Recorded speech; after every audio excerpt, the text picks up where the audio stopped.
Sir Keir Starmer, the depth of the economic crisis has deepened again today. Do you think this is another Black Wednesday moment? Well, I think it's very serious, and the Bank of England has intervened today. The IMF made its statement earlier today, and of course the Bank of England made statements earlier this week. And all of that indicates that the government has lost control of the economy. And this is self-inflicted. Sometimes there are global events that can't be predicted that cause turbulence in the economy. This is self-inflicted. And for what? Does it feel like Black Wednesday to you? Unfunded tax cuts for people earning hundreds of thousands of pounds. And, you know, so the situation is very serious. And I think that the government needs to recall Parliament. It needs to abandon that budget before any more damage is done. You recall Parliament, you know, clear why you want to do that. You want to scrutinise, ask questions of the Prime Minister, the Chancellor. Given the scale... No, I want to go further than that. I want them to abandon the budget. I don't think just asking questions and scrutiny is enough now. It's obvious that what they did on Friday has caused this reaction in the market. They need to reverse it before any more damage is done. So I want them to actually recall Parliament, not just to answer some questions, but to reverse the budget. And given the scale of the crisis, should the Chancellor be considering his position? Should the Prime Minister be considering her position? Well, you know, it's not a question of removing the Chancellor will remove this loss of control of the economy. It's reversing the budget, and the Chancellor and the Prime Minister are acting together in this.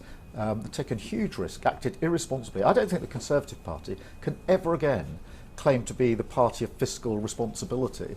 They've lost control of the economy. It is self-inflicted. And for millions of people who are really now worried about their mortgages, looking at their prices going up, now worried about their pensions, I think beyond a frustration, I think they're going to be really angry that this government, in order to have unfunded tax cuts for those earning hundreds of thousands of pounds, has taken this action that is now impacting so badly on millions of working people.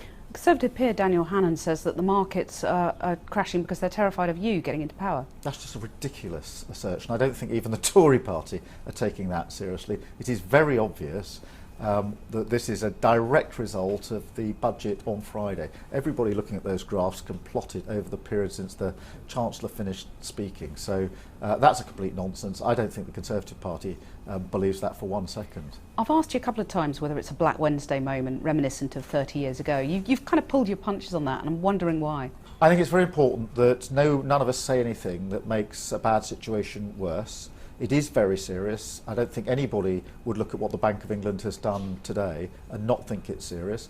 And I want to act in the national interest. I think it's in the national interest for the government to recall Parliament. I think they should reverse the budget. And if they do, we'll vote for that in the national interest. So there'll be no question of this happening if the government recalls Parliament. You've said that people are terrified about their mortgage costs, people are terrified about their pensions as well.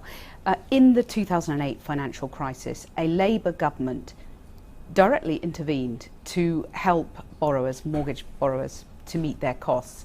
Is that something that the government should be considering? And if you were in government, would you consider that? Well, I think the immediate thing is the reversal of the budget, because that is, you know, the obvious cause of this. They've lost control of the economy and they need to reverse it. I get that, but the next step, you know, interest rates are rising already. People are already in trouble. Should the government bail out people who are borrowing money through their mortgages? Well, I think, you know, the government needs to reverse its budget. If it does that, by the way, you know, the planned corporation tax goes. That's, you know, £18 billion of revenue that was lost on Friday. If they reverse the higher rate for those earning hundreds of thousands of pounds, there's £5 billion there. If they were to do what we say, windfall tax on oil and gas companies, there's, you know, tens of billions of pounds in excess profits that could be taxed. They'd have the money there. You know, there to are help people pay their mortgages? plenty of levers that the government could pull here, but, you know, the overall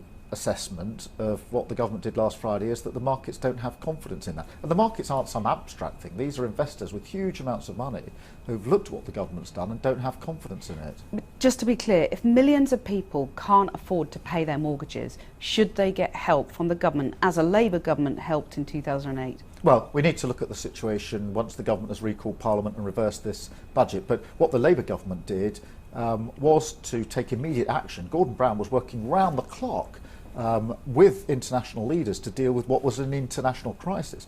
The massive difference between 2008 and the situation we find ourselves in. 2008 was an international financial crisis across the whole of the globe, and Gordon Brown was reacting to that and containing that.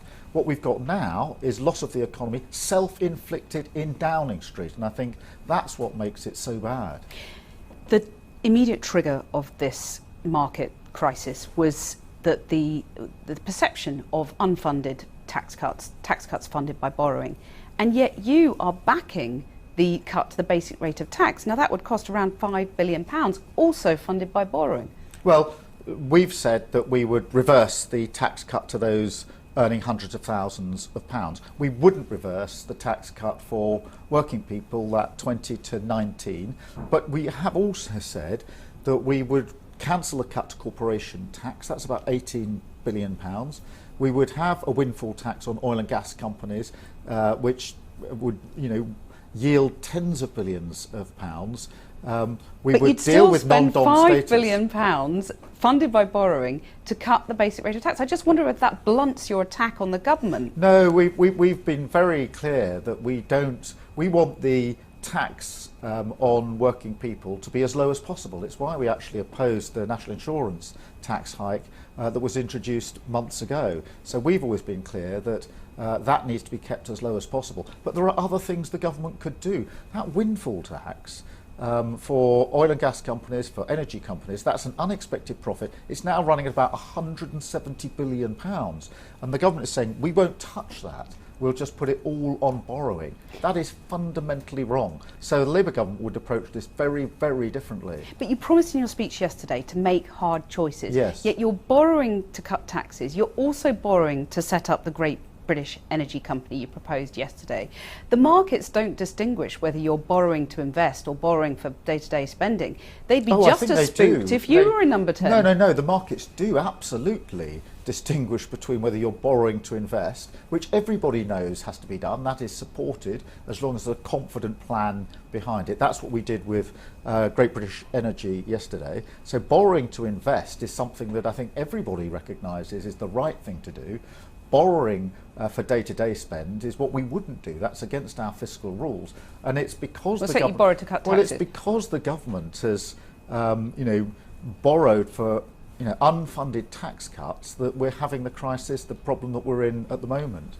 You warned in your speech of the damage that you believe the Tories have done to the economy, and you said that rescuing the economy would be harder than ever. Was that a coded warning that whoever wins the next election, taxes will inevitably have to go up? It was a reality check for the Labour Party to say that we are going to inherit a real mess when it comes to the economy. Obviously, I don't know the precise state of the economy when we inherit it, but we do know that for 12 years there's been very little growth in our economy. It's the Achilles heel of our economy. So it was a reality check for the Labour Party. It was also another message, which was to say, we are the party that will always be supportive of public services. Of course, we know that we need to invest in our public services. That's what the Labour Party, is absolutely the custodian of our public services. But investing alone isn't enough. We need to reform, we need to change the model for our public services as well. So it's a reality check for our party. Just finally, you've been very sober in this interview. You were very sober yesterday in your speech. Are you now making a virtue of the fact that some people think you're a bit boring? Well, look, if anybody thinks that losing control of the economy, huge impacts on people's finances, is exciting, then I'd be very, very surprised about that. And you'd be happy to be called boring in that context? Look, we face massive challenges. We've got the cost of living crisis. We've got the conflict in Ukraine. We've now got a government that's lost control of the economy. We need a serious Prime Minister who has a confident plan that can lead Britain to a better future. I think that's better than a Prime Minister who sits here with you and says, I'm so exciting, I do bungee jumping. I don't think losing control of the economy is exciting. And you've never been bungee jumping? No, but I don't think anybody watching this will say, this is really exciting that they've lost control of the economy. I think most people watching this will be saying, I'm really worried. Look at my mortgage, look at my prices going up. I'm now worried about my pension.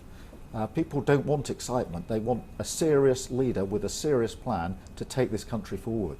Sir Keir Starmer, thanks very much. Thank you.